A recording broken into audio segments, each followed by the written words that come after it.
ndakunda cyane muri diaspora basigaye banyandikira bavuga ngo nterere mu gihugu bajya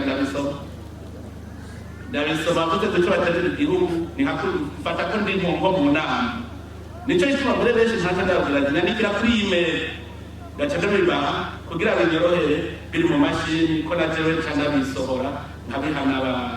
abahanuzi banje ku bantu rero banandikira mesaje nawe nce ndonka umwanya wo kubabarira abandi nabo bareke kuza baragenda kuntebura abantu hari abantebura ngo biti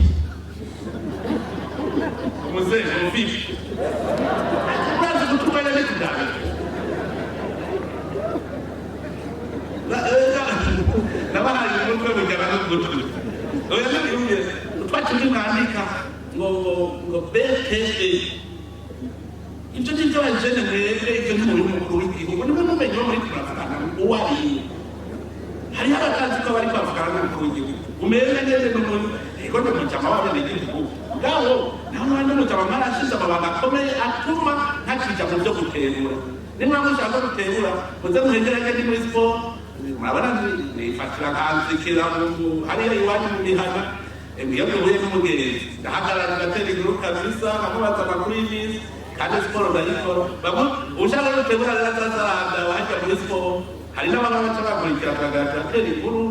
isawa kandi ni bwiza ndabikunda